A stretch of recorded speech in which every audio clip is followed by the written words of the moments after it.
Топ тема, добро вечер. Замрзни, одмрзни, па пак замрзни. Цените на земјоделските производи повторно високи за граѓаните.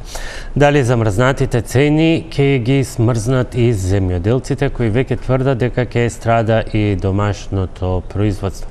Дали и зошто во аграрна земја сега се соочуваме со недостаток на земјоделски производи и се купува египетска пиперка, турски домат или краставици. Што е криво, а што право насадено во државните политики во аграрот. Околу новиот модел на субвенции, очекуваната помош преку ИПАРД програмата. Многу прашања вечерва во топ тема, во дебата со Гоце Георгиевски, до скоро време председател на Комисијата за земјоделство на Социјалдемократскиот сојуз. Добро вечер и добре дојдовте. Добро вечер. И Цветан Трипуновски, председател на Комисијата за земјоделство во ВМРО ДПМН. Многу актуелни прашања, меѓутоа со дебатата почнуваме веднаш по првиот блок реклами.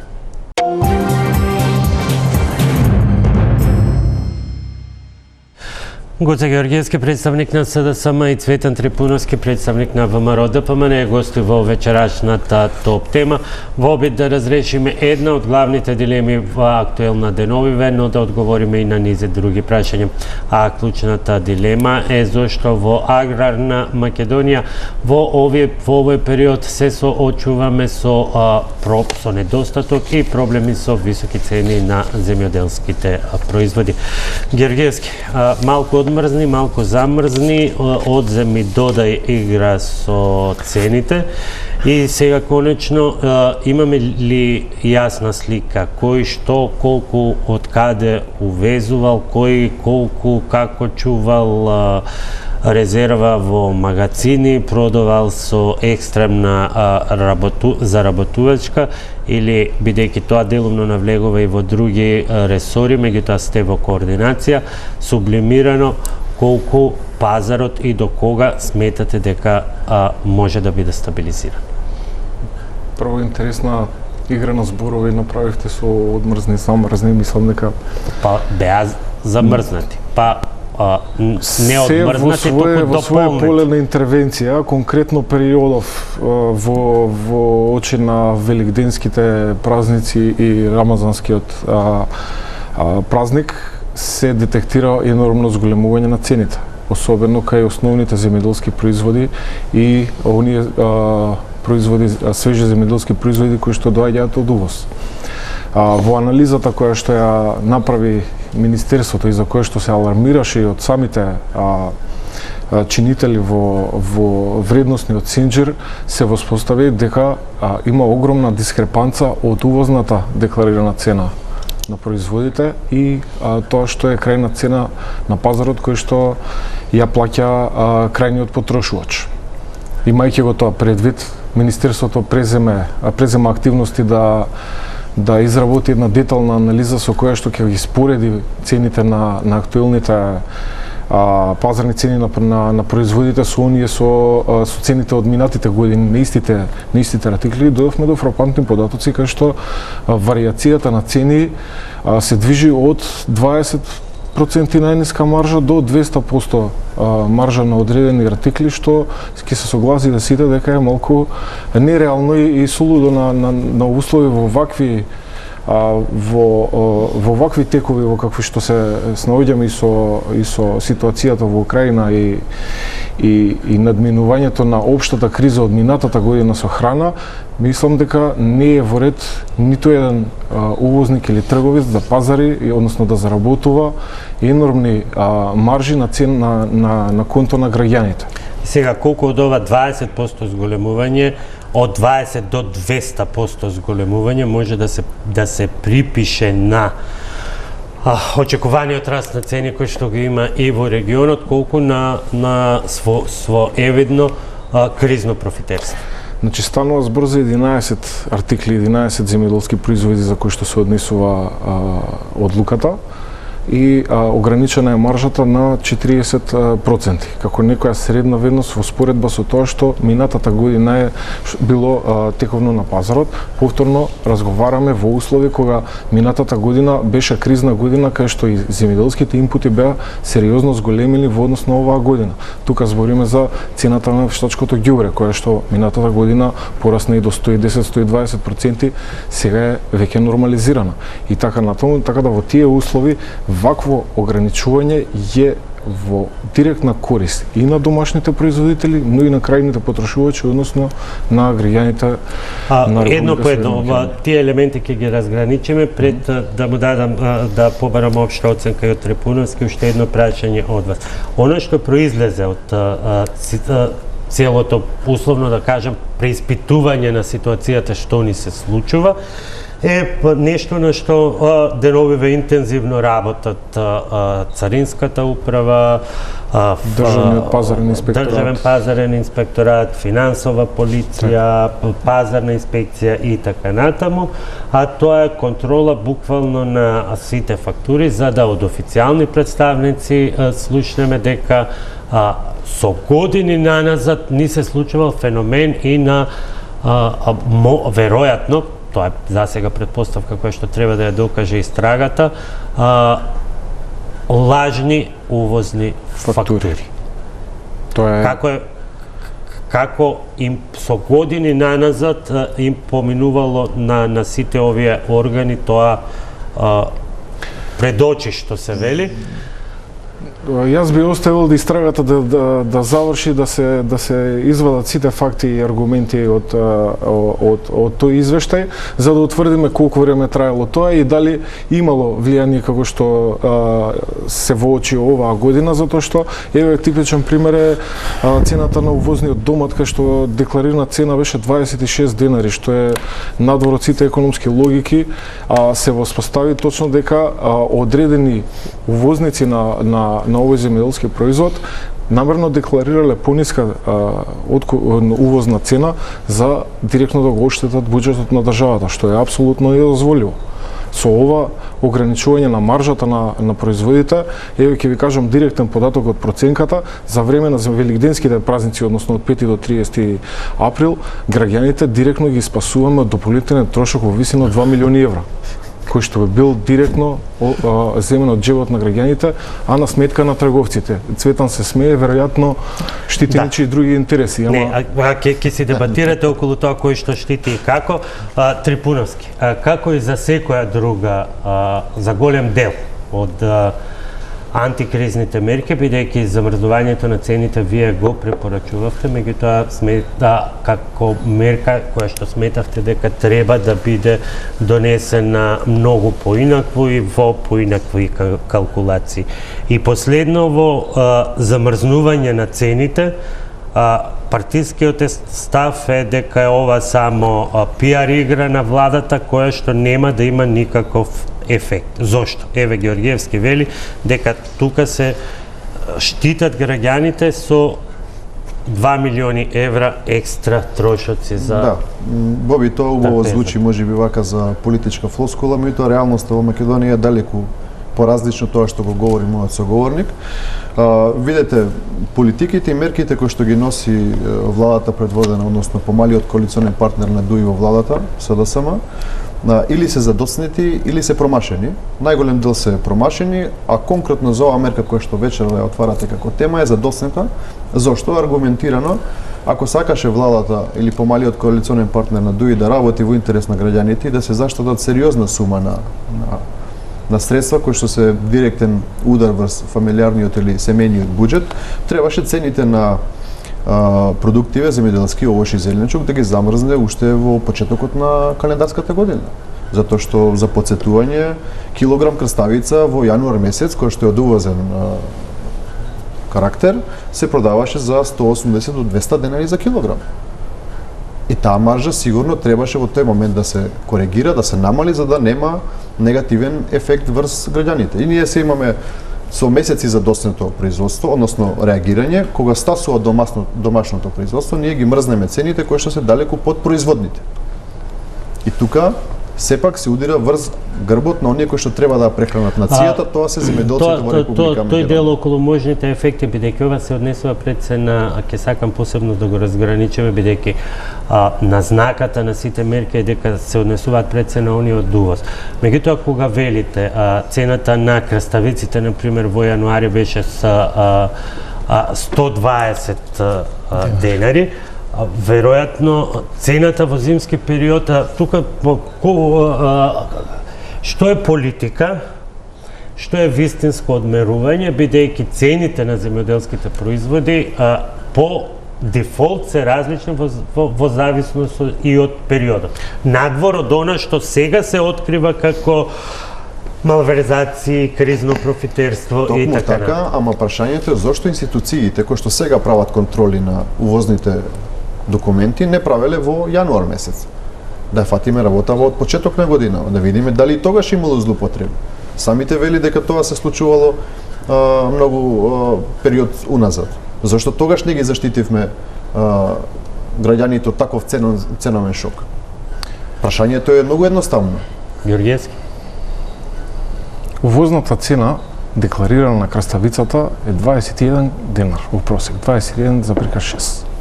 До 180 денари не верувам дека стигнало освен во малопродажна цена. Ние збориме за онаа разлика од производната цена на македонскиот земјоделец до крајната цена која што стига до откупувачот.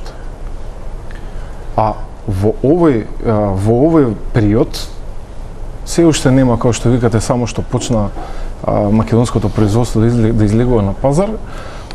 Сега ги замрзнат. Дека сега ги замрзнавме цените. Тоа е апсолутно неточно, поготово не за доматот, поготово не за пиперката, поготово не за краставицата. Овие артикли на голема мера, цел Струмички регион излегуваат малку покасно. Веројатно вие како агроном треба тоа да го знаете. Не се работи, Гоце, за агроном или не агроном. За агроном можам часови да држам по агрономија, меѓутоа се работи за приоритетите на владата кои што треба да ги имат. Ако цело време ви е полна устата, граѓаните заштитени, земјоделците се задоволни, животот во Македонија дојде, тоа треба да отсликува и реалната состојба на терен. Реалната состојба на терен е сосема различна. Гоце, денеска маркетите нема овош и зеленчук. Се празни. Во очи на великденски и рамазански празници. Па запрашајте се зошто се празни. Значи, она што го говорите, ако ви се приоритет граѓаните, а не ви се приоритет, треба да го правите тоа континуирано, не да откриете случајно некаква фактура, па сега сурли тапани ќе правите контроли и така натака. И баш се прашувам како ќе завршите контроли, дали ќе има одговорност кон тие увозници. Сагате И да втора кажете... работа, дозволи, и втора работа, ако ви се исто така приоритет во говорите земјоделците, а не ви се, сите Гоце статистички податоци кои што се од официјални институции, кои што се водени од ваши кадри, се во сериозен пат, а тоа се надевам во текот на дискусијата ќе го отвориме со конкретни бројки. Нема да бидат политички флоскули излезени од партиските штабови, него ќе бидат реални бројки. Ќе ги разговараме и тие работи, она што сега најмногу ги интересира граѓаните е со оглед на тоа што временски овие мерки се ограничени.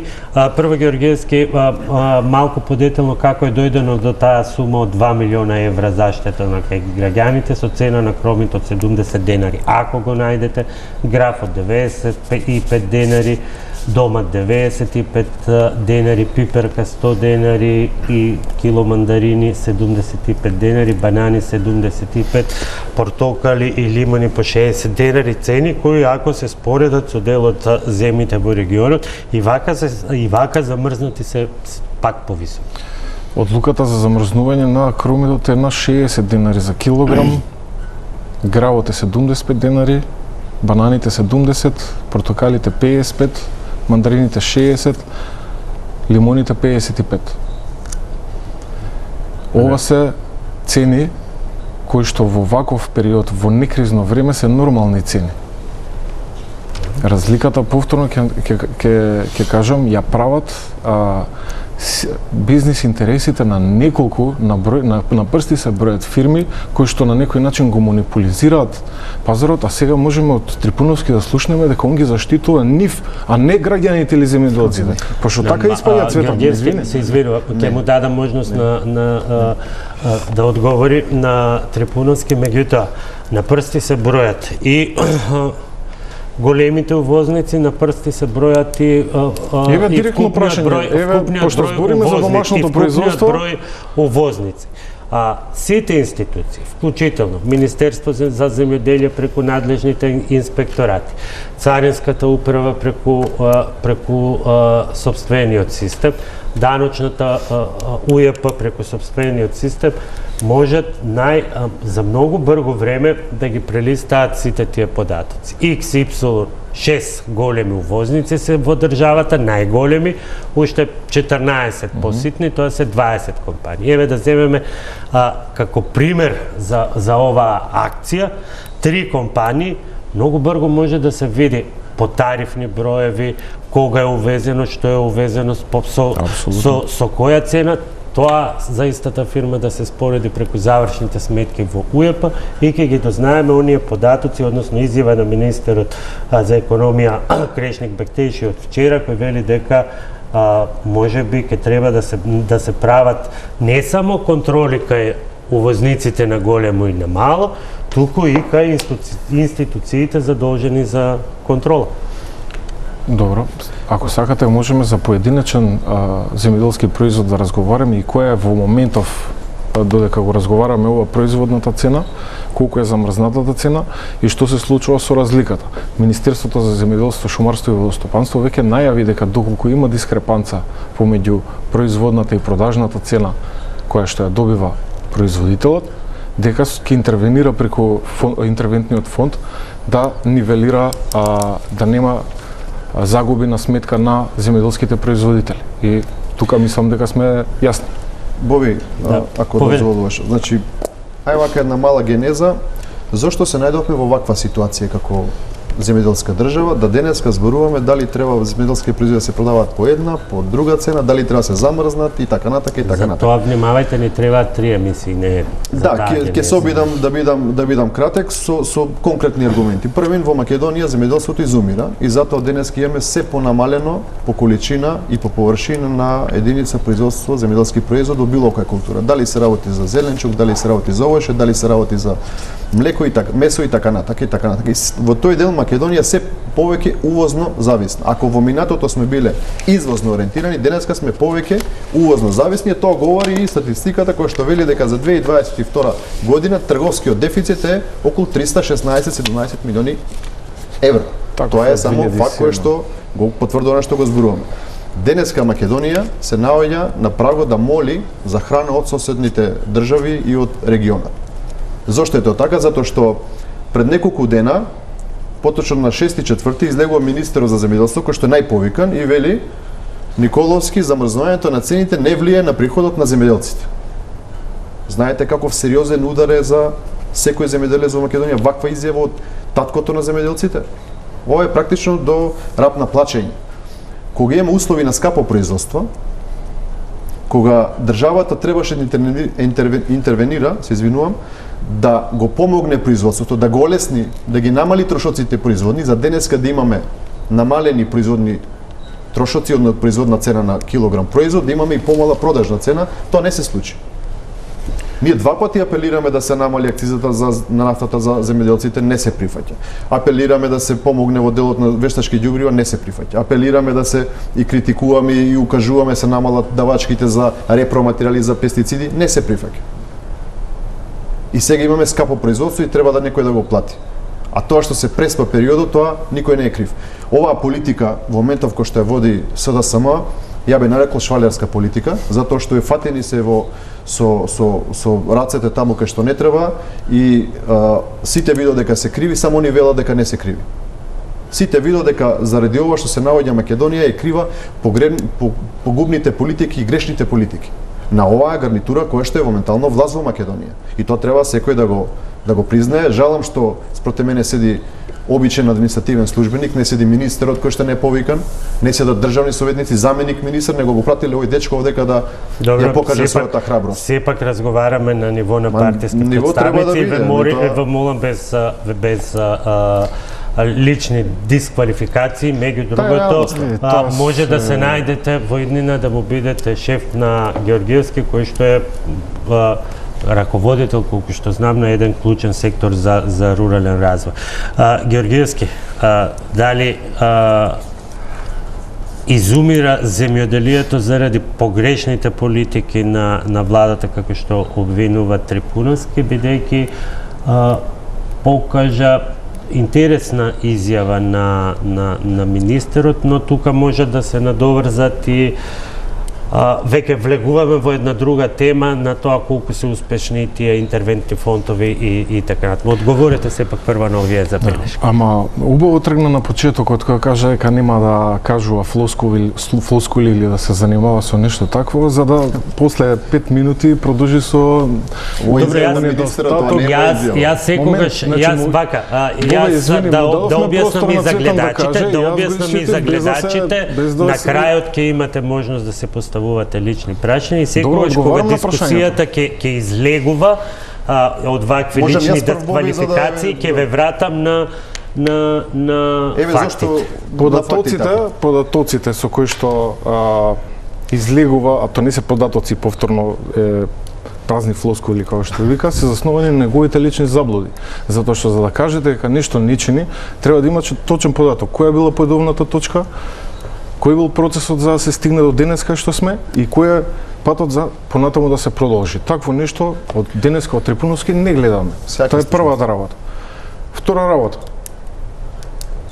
За да направите одредена политика, за да издизајнирате одредена политика, треба да отидете пред земјоделците прво, да се соочите со нив, нешто што вие не го правите.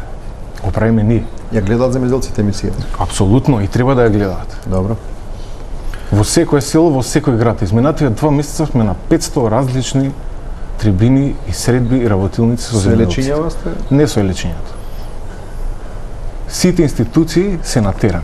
Тоа мислам дека го следите многу добро и знаете многу добро дека било кој, без разлика ги кажавте и министерот и Трајан, иако не се дел од оваа емисија, сите се излезени лице в лице со земјоделците и се разговара отворено за сите прашања.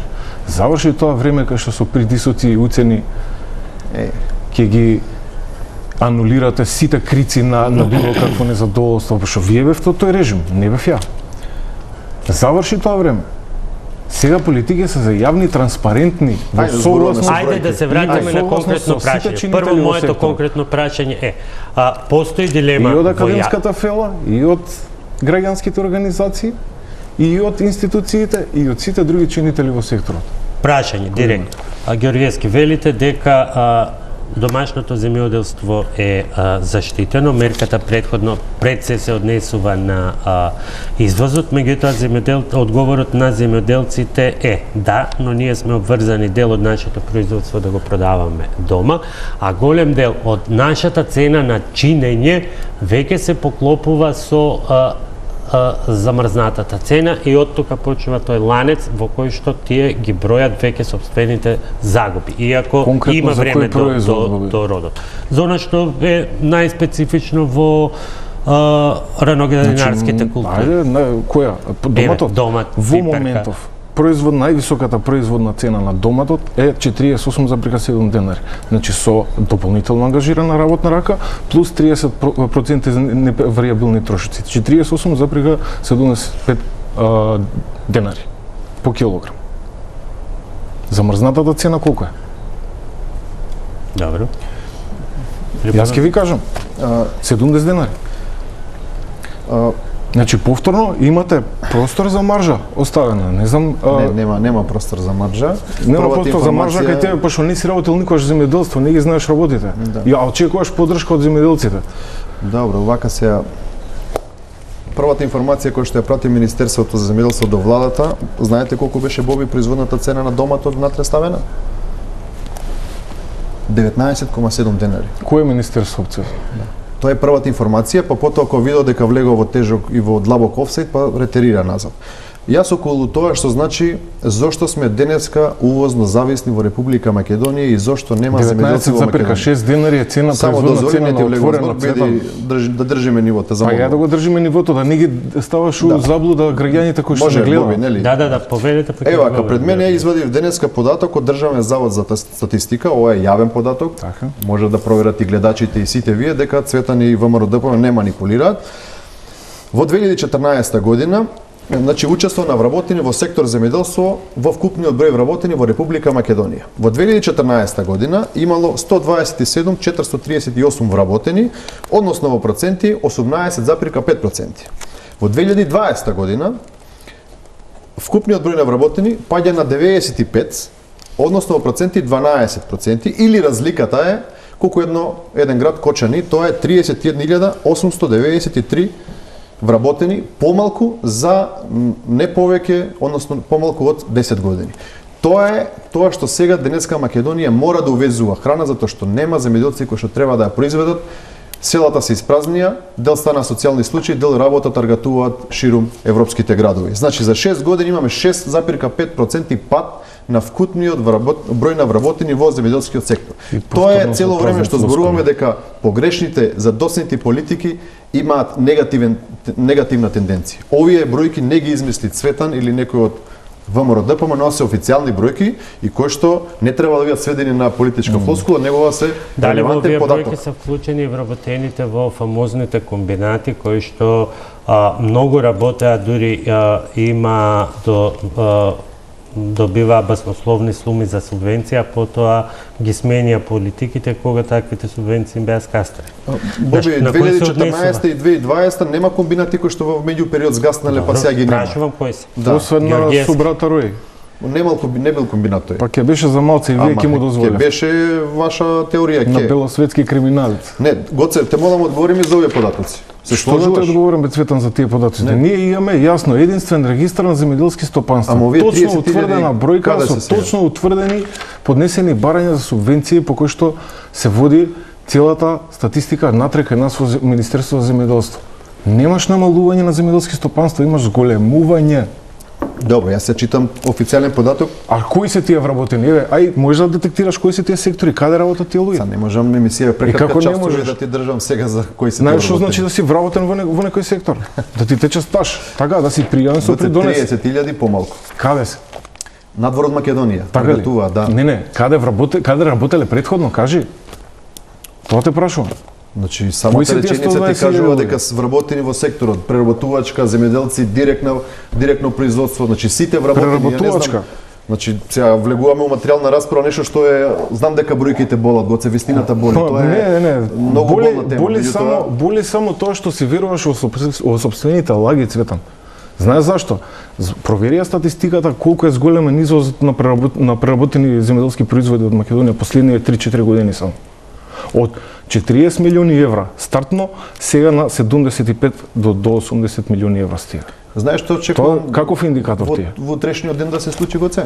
Очекувам министерот твој да ти поведе дисциплинска постапка за нарушување на кодексот за административни службеници, затоа што вечерва си административен службеник, изнесуваш политички говори за нешто што јас добив откав од министерството, значи очекувам ако има правда за сите и едно општество за сите, утре министерот да ти поведе дисциплинска постапка, затоа што вечерва настапуваш со политички тези без аргументи. Мене и тебе е со тоа што ти настапуваш со политички тези во рек на работно време.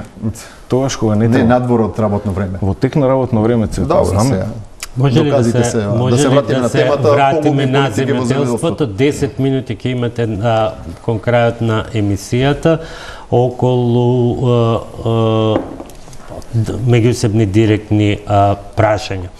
Она што беше најавено како еден од главните инструменти за помош беше така наречениот интервентен фонд и еве последната најава денеска која што ја имаме е од министерот за земјоделство дека на располагање ќе бидат ставени 500.000 евра за производителите на зимска зелка. Правилата допрва ќе се утврдуваат. Ѓорѓевски, колку досега од тој интервентен фонд е искористено? За кои цели и кое, ако може до овој момент да се измери ефектот на директна помош слеана кон одредени категории на земјоделци. Еве, да не се распленуваме многу, бидејќи и времето ни е кратко, а сакам да отвориме повеќе прашања. Кои категории директно видоа бенефит од овој интервентен фонд? Еве, 3 по ваш избор со конкретни бројки. Интервентниот фонд беше воведен на почетокот на 2022 година, пред воопшто да има најави дека ќе има сериозна воена криза на европско тло, со буџет од 250 милиони денари, кои што беа резервни средства за да се интервенира во оние подсектори за инпути во земјоделството кои што би го нарушиле производниот процес во текот на годината. Тука првенствено мислиме на вештачкото ѓубриво и другите репроматеријали кои што имаат сериозен удел во производната цена. И на почетокот беа издизајнирани и така мерките. Со разгорувањето на украинската криза се увиде дека има потреба да се прошири интервентниот фонд и да се зафатат повеќе подсектори кои што доколку не беше првен зголемувањето на 450 милиони денари, потоа завршување со 900 милиони денари дополнителни средства врз буџетот кој што беше предвиден за програмата за директни плаќања, односно за субвенциите. Тие беа средства настрана од програмата за субвенциите. Најголем дел од средствата отидоа во поледелскиот сектор, значи за производство на домашна пченица, пченка, сончоглед, јачмен, и во сточарството, односно кај производителите и одгледувачите на овци и во свињарскиот подсектор. И имаше компонента која што ги опфати и лозарите и компонента која што беше предвидена за живинарството као подсектор. Значи овие неколку подмерки во рамки на интервентниот фонд го стабилизира целиот земјоделски сектор во една ситуација на енормно нестабилна состојба и во регионот и во цела Европа. Значи тоа не е криза која што беше само кај нас за домашна употреба, него целото влијание од таа украинска војна беше на малтене во целиот свет. Така да донесувањето на интервентниот фонд, редовната и ревност на следење и исплатата на субвенциите во текот на цела 2022 година со завршување со буџет од над 200 милиони евра. Ајде да бидеме по-конкретни. 500.000 евра за зимска зилка. Што тоа конкретно ќе значи? Сакам да го објасните, бидејќи претпоставувам дека Трипуновски веднаш ќе каже дека ниту интервентниот фонд не помогне, ниту овие 500.000 евра ќе им помогнат на производителите на зелка во Гевгелиско-Валандовскиот регион. Цвета може да каже што сака, фактот говори дека во рок од една година го зголемивме површината на јачмен во Македонија за нови 15.000 хектари. Тоа е ефект од политика. Го намаливме потребата од увоз на масло за јадење, сончогледово масло. Директно помагајќи го производството на сончоглед во Македонија. Директно зголемувајќи површината преку една сезона на нови 5.000 хектари под сончоглед. Вистината мора да знаат и гледачите на оваа емисија и земјоделците. Точно е дека СДСМ само во предизборната програма, уште во 2016 година, имаше ставено проект интервентен фонд во земјоделството. Меѓутоа, вистината говори нешто друго, дека по предлог амандман на пратениците на ВМРО-ДПМН и коалицијата на ВМРО-ДПМН поднесовме амандман за да се стави ставка во буџетот за 2022 година интервентен фонд во земјоделството. И на основа тоа стана составен дел во буџетот, а не по тоа што беше заложба како политики на СДСМ. Ова е чисто да се знае. Меѓутоа, што е круцијално во цела работа, тоа што Министерството го злоупотреби тој интервентен фонд за купување социјален и политички мир, а не да интервенира како што и правата замисла на интервентниот фонд. Интервентниот фонд Боби има за цел да интервенира кога имаме разлика помеѓу продажна и производствена цена.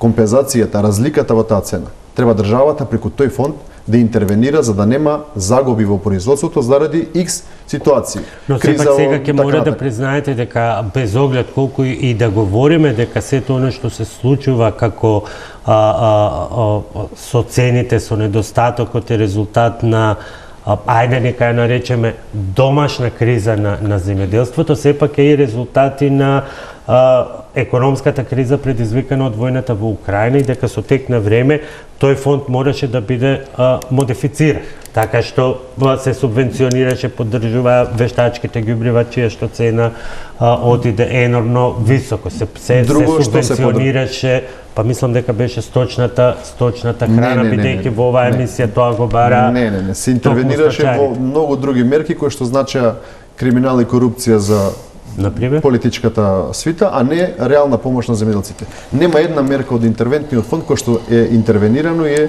правилно наменски потрошени средства. Ниту за оризарите кои што протестираат цела година. Зошто не им се даде средства на оризарите од Кочани да се интервенира? Зошто не им се даде за оризарите? Зошто не им се даде, те молам не ме прекинувај. Зошто не им се даде пари од интервентниот фонд на лозарите? Зошто на тие луѓе не им се помогна? Ако веќе треба да интервенираме. Сега слушаме, дадовме ваму, дадовме таму. Реалноста во овие е многу различна. Јас се трудам со аргументи и со бројки. Еве, ако требало да интервенира интервентниот фонд, зошто не интервенира во сточарството во Македонија? И сега ќе земам податок пред кризата во Украина за да не бидам сватен дека сега кризата има некаков ефект врз нашето земјоделство. Пред мене исто така имам извадено денес извод од Државен завод за статистика за производството на млеко, односно увозот на млеко во Македонија и бројната состојба на крави во Република Македонија. Бројната состојба на говеда во Македонија 2016 година 229.000, 2021 година 145.000. Разлика 84.000 грла крупен добиток крави во Република Македонија помалку. Ова го потврдува и фактот со увоз на млеко во Република Македонија. Во 2014 година сме увезле 974 пратки, односно 15.756.919 килограми на млеко. Во 2021 година сме увезле фантастични 2470 пратки, односно зголемување енорно на бројот на пратки, а во количина 34.449.178 килограми млеко. Разликата е 18,5 милиони килограми млеко. Тоа значи дека ова бројна состојба која што кажа претходно, кој е тоа како што рековте за да не остане неразјаснето и да може да одговори Георгиевски, криминално делење, бидејќи ова го искористивте само како илустрација да покажете дека не е дадено во вистински сектор. Да довршам мислата, тоа значи дека во Македонија за 7 години имаме зголемен увоз од 118% на млеко и нашите најмлади генерации, нашето население пие увозно млеко, а не пие домашно млеко. Тоа е тоа што погрешните тие интервентни политики кои што требаше да интервенираат во сточарството во Македонија, во млекопроизводството, немаат никаков ефект и воопшто не се спроведени. А криминалните политики имаме и серија на докази кои што ги чуваме за некој подобро време кога судството нема да виде во прангиите на власта и да делува како што треба да делува. Криењето на докази за криминал е исто. Најде да го спомне Оризот. Во ваше не кажи ми за овие бројки, остај го Оризот, ќе дојме до Оризот. Кажи ми зашто сточниот фонд во Македонија се намалува, зашто сме увозно зависни од млеко. Ќе дојдеме и за тоа, еве чисто да не испадне дека ги остави простор да си кажеш. Три сегменти има Георгиевски. Најде да збориш за Ориз. Субвенцијата не беше мрдната од 6000 денари по хектар за оризопроизводителите. Појди во Кочани, кажи им го тоа. Нема проблем. Вчера беше Липчо. 6000 денари не беше мрдната. Кој ќе кренеа глава, идевте, праќавте емисари и ти како директор на Државниот инспекторат за земјоделство да правите притисоци за да ги угушувате таквите изливи на незадоволство. Преку една година им се накачи за 300% субвенцијата на 24.000 денари. Ова ако ја лага, погледнете и камерите и кажете им дека лажу. Добре. А за млеково се згора на тоа. Згора на тоа. Ќе дојдеме до млекото. Згора на тоа. Кога ќе дојдеме сега, не може да слушаме цела емисија. Редовна комуникација со сите оризопроизводители, редовно програмирање на мерки за интервенција на пазарот. Колку е откупната цена на оризот сега, знаете?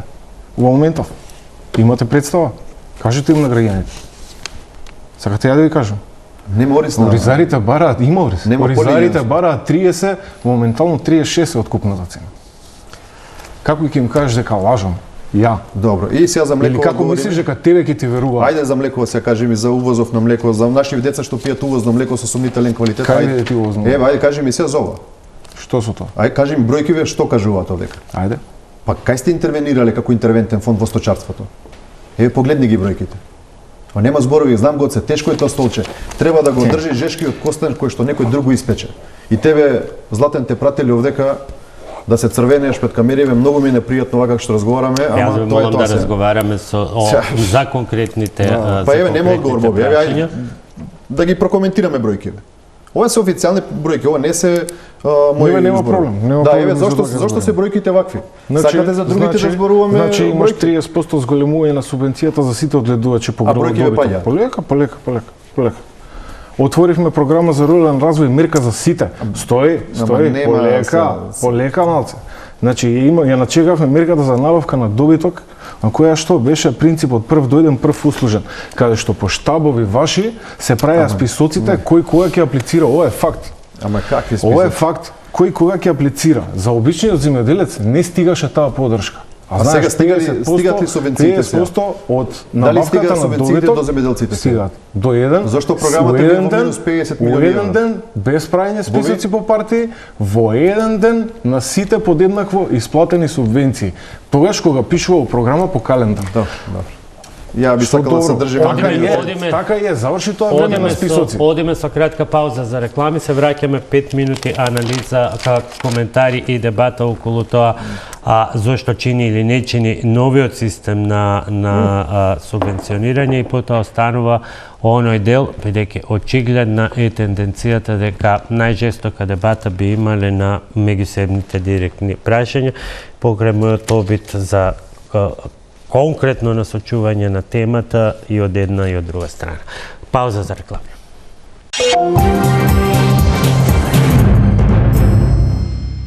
Продолжуваме со дебатата, 12 минути до крајот на вечерашнава емисија. Во еден дел ќе ве замолам да го искоментираме она што како голема новина го ја навуваше оваа влада, а е негирано како модел од страна на ВМРО ДПМН.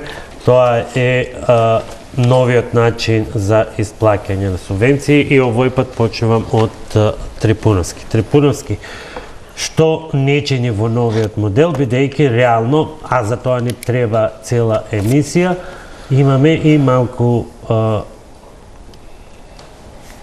па сега внимавам на изразот кој што ќе го употребам, но во известна мерка, ајде условно кажано, и разгалени и земјоделци, научени на работа по еден друг систем, не следење на модерни текови и така натаму и тоа сега можеме до недоглед во посебна емисија да го препишуваме и на мерки кои ги презема или не презема државата, но сепак бидејќи сериозно го критикувате, што според вас не чини во новиот систем на субвенции?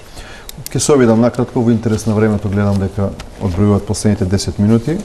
Значи, новиот концепт кој што големо се најавуваше како голема реформа во земјоделството, напротив ке значи дополнителен терет и изгаснување на оние земјоделци кои што останаа нажалост во Република Македонија. Ке кажам и зошто. Ако во новиот модел на субвенционирање имаме 30% авансна исплата и 70% дополнителна субвенција, кое што е врзана со предаден земјоделски производ во откупен преработувачки капацитет. Ако ја земеме статистиката и состојбите изминативе 5 години, гледаме дека во Република Македонија најголем проблем не е пласманот на земјоделските производи, тоа го говорат сите показатели, сите состојби на терен. Тоа значи дека земјоделците кои што треба да аплицираат по овој модел, онаа дополнителна субвенција од 70% е далеку од недостижна, затоа што ќе не можат, односно нема каде да го пласираат земјоделскиот производ, и тоа значи дека тие 70% нема да стигнат до крајниот потрошувач, тоа се земјоделците во Република Македонија. Тоа е главниот клучен момент кој што е спорно во целава програма. Ова што е другото, декаплинг, ваму таму Google зборчиња вадени од интернет, тоа е само некоја обланда која што добро изгледа. Меѓутоа реално нема да отсликува подобрување на состојбите и решавање на проблемите во земјоделскиот сектор. Тоа е клучниот и првиот момент кој што е најспорен во овој нов модел на субвенционирање. Но нема ли предности во тоа предадено и продадено, затоа што сега имате ситуација кога вие може да имате 100 насади со лешници, цреши и постојано да си земате субвенции без оглед на тоа дали сте предале, продале нешто или не? Не, еве јас ќе земам актуелна состојба, нема да идам на лешници. Знаеме дека имаше проблем со пласманот на зимската зелка во Валандовскиот регион. Еве сега гледаме дека ќе делат некои средства дополнителни. Тоа значи дека најголем дел од зелката остана на нивите, се истанира, се уништи и тие земјоделци во такви услови не може да ги земат тие 70%. А ваква ситуација ќе се случи со праската во Росоман сите и со заедно, јаволката едните и другите, наместо да се расправате, треба да креирате политики со кои што земјоделците конечно ќе може да пласираат производи и надвор од традиционалните пазари кои што досега ги има. Тоа се бивши југословенските пазари, Русија, Украина, Молдавија, Романија. Да не забораваме, ВМРО ДПМН како конструктивна опозиција даваше и предлози во тешки ситуации во земјоделскиот сектор. Нажалост не беа прифатени. Ама и бевте во позиција нешто да почнете за они да продолжат. Сега тоа што они го најавуваат како некаков нов почеток, вие ќе го прекинете доколку дојдете на власт. Ама нас ни обврска да реагираме. Никако ни едните ни другите да почнете да ги учите земјоделците дека ако не биде за оваа година, ако не биде следната, онаа третата, оваа држава ќе почне преговори со Европската унија и тогаш правилата ќе се сменат наеднаш. Тогаш уште потешко ќе биде на сите оние за кои што и вие субвенцијата ја воведовте како социјална мерка. И да не заборавиме дека во најголем број од случаите досега субвенцијата е социјална мерка. Да. Вклучително и со она делење на 2 хектари земја и 3000 за обработка, кои што не можеа да обезбедат ни проста репродукција. Морам за еден дел да не се сложам, затоа што ние како конструктивна опозиција не можеме да премолчиме нешто што значи лоша политика или лоша мерка. Не, јас имам поинаков пристап на заговарање на континуитет на политики, но за тоа веројатно ни треба посебна тема. Нашата цел е и понатака да не викаат земјоделска влада, затоа што сме се грижели и ќе се грижиме за земјоделците. Георгиевски во 2 минути околу новиот систем. Кој добива, кој губи, ако на нешто реагираат земјоделците, тоа е дека се безмалку збунети како тоа ќе изгледа во пракса. Добро, за познавањето на системите на субвенционирање, јасно е кој ќе ви каже некој декапелинг, микапелинг, јасно ми е се. Декапелинг е дел од заедничката политика на Европската унија кон која што ние се стремиме.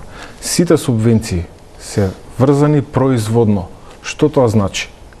Затоа е поделено на 30% авансна субвенција и 70% производно врзана исплата.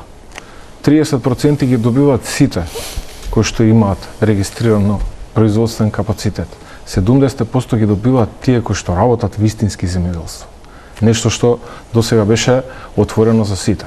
Значи, тој земјоделец кој што прави економски приход... Кај ќе го предаде тој производ? Ќе дојдеме и до тоа. Тој земјоделец кој што прави земјоделски приход, кој што го предава во откупен центар или кај регистриран откупувач или го користи за собствени потреби, дали за исхрана на сточна фарма за добиток или за некаков тип на преработка, има право да ги добие тие 70% од субвенции. Тука завршуваме. Ова субвенциите се посебна тема и вреда да се дискутираат и тоа во присуство и на представници за земјоделците. 5,5 минути до крајот, одиме со можноста за директни прашања. Кога го применувам принципот во собрание, предност за опозиција. Повелете. Па први ми го прашал кога ќе се освестат и ќе почнат да ги слушаат сугестиите кои што ги дава ВМРО ДПМН како конструктивна опозиција во делот на справување со одредени ситуации и проблеми во земјоделскиот сектор. Се во интерес на граѓаните и оние кои што стана нажалост да живеат во Македонија, да ги успееме да ги задржиме и да бидеме позитивен пример. Ние дадовме безброј конструктивни предлози, дали за африканска чума, дали за наменување на одредени состојби во земјоделството, нажалост не прифатија, односно не се одважија, па ја лично го прашам кога како политичка партија која што не е одговорна за овие политики и состојби, ќе се одважат и ќе прифатат нешто што е во интерес на сите граѓани во Република Македонија. Како председател на партиската комисија за земјоделство, шумарство и водостопанство на СДСМ имав една од задачите ми беше редовно да следам што тоа се збори или се предлага од, како што вие нарекувате, конструктивна опозиција од ВМРО ДПМН. Ја не знам што е конструктивно во тоа да идете и да сеете магла меѓу земјоделците со разни лаги од типот ке немам леп, ке нема субвенции, нема средства за субвенции, за да ние после тоа им кажеме луѓе, читајте ги програмите, читајте тоа што се спроведува и видете си ги сметките. Значи, во моментов, за да станете вие конструктивна опозиција, треба да донесете и да тргнете со некој добро, со некој конкретен на предлог. избори ако се охрабрите да дојдете. Со некој конкретен предлог, Цвет. Со празни флоскули, џабеви. Георгиевски, вашето прашање? Како им гледате во очи на земјоделците од Јурумлери, од Петровец и од околните населени места, знаејќи дека целата земјоделско земјиште под ваша контрола беше обработено од тајкуни, градежни и други фирми блиски на тогашната власт, кога во еден ден им беше раскинат договорот на сите такви злоупотребувачи, узурпатори на земјоделско земјиште и вратен точно кај вистинските земјоделци што се ваши комши. Гоце, јас ги гледам многу подостојно него вие што ги гледате, а тоа го потврди и фактот што кога заминав од позицијата директор на Државен инспекторат за земјоделство, направивте 7 контроли и 7 ревизии и не најдовте ништо. Така да она што Цветан го работел како во минатото е потврдено и од институции. Моето контрапрашање кога вас, дали сте свесни за сите криминали кои што ги правите и за сите злодела кои што нанесота сериозна штета и по буџетот и по граѓаните во Република Македонија? Дали сте свесни за тој момент? И дали ќе се опаметите барем последниве неколку месеци до изборот на новата влада кој што е само криминалец мисли дека сите се криминалци? Во моментов добивам сметка од познат маркет во Скопје. Цена на килограм домати 279 денари за 1 килограм и 175 грама. На нашиот гледач платил 328 денари. Кој прв треба да излезе и што да преземе во овој маркет? Државниот пазарен инспекторат. Тоа е Боби цело време што збориме, дека институциите кои што се водени од власта се заспани и треба вака да реагираме по дојава за да они се освестат и излезат на терен. Сега пак Гоце ќе излезе дани ќе работиме, ќе правиме контроли. Добити за узурпирано земјоделско земјиште, па тебе Боби кажа конкретен пример што ќе преземете, Гоце. Ќе споите великденски празници и ќе празнувате, а нема да ги работите. Не. И па на оваа ситуација како ќе одговориш? Тоа може ваша одлика. Како ќе одговориш на оваа ситуација кој што каже еве? Апсолутно, постои јасен може да го ставите на телефонскиот број на Државниот пазарен инспекторат кој што е должен секоја ваква неправилност да отиде да испита и да ги казни соодветно трговските друштва кои што ја прекршуваат одлуката на владата. На крај сакам да ве прашам, бидејќи велите и двајцата интересот на земјоделците ви е пред се, преку тоа значи и снабдувањето на храна со граѓаните. Јас споменав, без оглед како ќе се одвиваат уставните измени, со која динамика, кој ќе ги направи, дали оваа влада или другата, на каков начин да не навлегуваме на тој план. Земјата постепено влегува во еден сериозен чекор на приклучување кон Европската Унија и тука, со актуелните политики на дисконтинуитет и меѓусебна исклучивост, македонското земјоделие ќе биде дополнително згазено.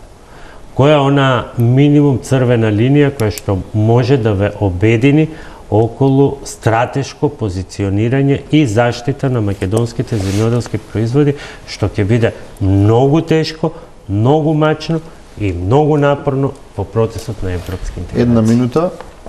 Зашто велам дека ВМРО е конструктивна опозиција и ќе работи во интерес на земјоделците и ќе ги убедува и ќе ги учи властите дека треба се работи така и дека сме за земјоделците. Пред мене имам договор за јавна набавка за продажба, односно купување на меркантилна пченица за стоковите резерви. Овој договор пред мене е на 5000 тони купена српска пшеница по фантастични 27 денари. Нашата конструктивност беше на тоа што на пресконференција апелиравме до властите да ја откупат домашната пшеница и македонските земјоделци да видат ветер во грб и да добијат профитабилна цена. Не послушаа, купија српска пшеница, ја претплатија и некој од тоа направи милионски профит. Тоа е односот на нас како опозиција до власта. Меѓутоа, на жалост, како што кажав, не се одважија барем една работа да прифатат. Наш приоритет биле и ќе останат земјоделците. Македонија земјоделска држава, нас не нарекува минатот земјоделска влада, меѓутоа ние ќе бидеме сериозен партнер. Немаме време, но само една забелешка. Скринингот се одвива во овој период. Вие не се вклучувате во тој процес. Кога ќе добиете извештај, како во сите области, така и во земјоделството, вашата идна земјоделска политика нема да биде само она што е креирано во вашата партија, туку веќе ќе биде напишано од Европската комисија. Тоа ми беше поентата. Која е и како ќе ја најдете црвената линија на стратешка ориентираност кон земјоделците, не на поединечни партиски политики. Политиките во моментов ги води помалиот коалиционен партнер на ДУИ-СДСМ. Ако некој треба да креира црвени линии, треба да ги отвори вратите и да побара црвени линии изградиме. Не побара ли така? Ве повика? За земјоделство? Па генерално да се вклучите во процесот на скрининг, да ве брифираат. За земјоделство збориме конкретно, за другите не. Мислам дека губите време со Цветан да разговарате за евроинтеграција и земјоделска политика во тој поглед. поглед. Не, прашањето и до двајцата. Значи мора да се тргне заедно. Значи воопшто не е едноставно, ама еве ќе пробам да упростам за да и Цветан разбере. Имате само една минута. Точно. Значи државата ја води својата политика според националната стратегија за земјоделство и рурален развој за 7-годишен период. Последната стратегија е донесена за период од 21 до 27 година. Ние како креатори на политика се фокусираме да ги исполниме максимално целите кои што ги задава Европската Унија, но секогаш тоа да биде не на штета на македонскиот земјоделец. Ви благодарам и на двајцата што бевте мои гости. Вам, почитувани, ви благодарам за вниманието и воедно ви посакувам среќни празници. Со дебатните емисии се гледаме по великденските празници.